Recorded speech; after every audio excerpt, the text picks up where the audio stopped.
আসসালামু আলাইকুম এভরিওয়ান, কি অবস্থা সবার, কেমন আছেন সবাই?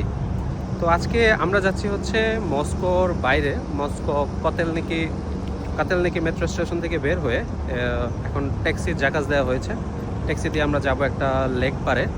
যেহেতু সামার সিজন চলতেছে, এখন ভাবলাম একটু সামারের ভাইবটা একটু নেই, সো সেই উদ্দেশ্যে যাওয়া। তো গাইস, ট্যাক্সিতে যাওয়ার সময় রাশিয়ার প্রাকৃতিক সৌন্দর্যগুলো আমাদেরকে আকৃষ্ট করে তুলছিল। ফাইনালি আমরা চলে আসলাম লেক পারে, কিন্তু এই লেকটা অনেক ছোট। তবে আমরা ঘুরে দেখেছি, জায়গাটা অনেক ছোট। আর এখানে এমনও জায়গা রয়েছে যেখানে পেমেন্ট করে তারপর সুইমিং করতে হয়।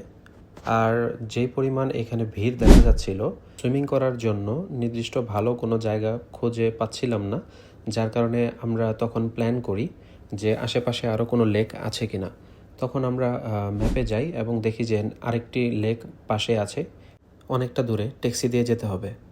তারপর আমরা বেশি সময় নষ্ট না করে দ্বিতীয় গন্তব্যে যাওয়ার জন্য আমরা তখন ট্যাক্সি অর্ডার করি। আপনারা দেখতেই পাচ্ছেন এই জায়গাটা অনেক সুন্দর। এখানে আমি আগেও এসেছিলাম, বাট ওরা দুজন আগে আসেনি, এই কারণে ওরা বললো ভাই চলেন সেই জায়গায় যাই। আর সেই মুহূর্তে আমরা মোবাইল দিয়ে ভিডিও করতেছিলাম পানির নিচে, পানির উপরে, যে যেরকমটা পারতেছিল। অনেকদিন পর আসলে সামারের ভাইবটা নিতে পেরে অনেক বেশি ভালো লাগছে। আর এখানে হয় কি, এটা খোলা জায়গা থাকার কারণে আশপাশ দিয়ে অনেক হেলিকপ্টার, অনেক প্লেন এদিক দিয়ে উড়ে, যেটা আসলে পানির মধ্যে থেকে দেখতে অনেক বেশি সুন্দর লাগে।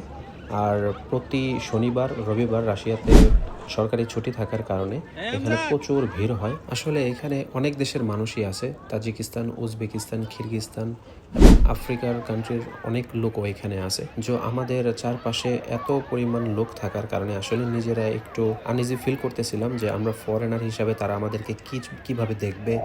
তো আমাদের সুইমিং শেষে আমরা পাশেই একটি পাহাড়ের মতো উঁচু একটি জায়গা ছিল, সিঁড়ি বেয়ে উঠতে হয়। সো উঠে আমরা এই জায়গাটা একটু হাঁটলাম, ভালোই লাগলো। অনেক সুন্দর একটি জায়গা, চতুর্পাশে বন জঙ্গল দিয়ে ভরপুর আর অমায়িক সুন্দর একটি রাস্তা। তো গাইস, আমাদের এখন গোসল শেষ, আমরা একটা বন জঙ্গলের মাঝখান দিয়ে হাঁটতেছি। যদিও এটা একটা পাহাড়ের মতো উঁচু একটা জায়গা, আর এই এরিয়াটা অনেক বেশি সুন্দর, যদিও চতুর্পাশে হচ্ছে বন জঙ্গল। আর তো এখন যাচ্ছি আমরা বাস স্টেশনের দিকে, তারপর যার মতো বাসায় চলে যাব।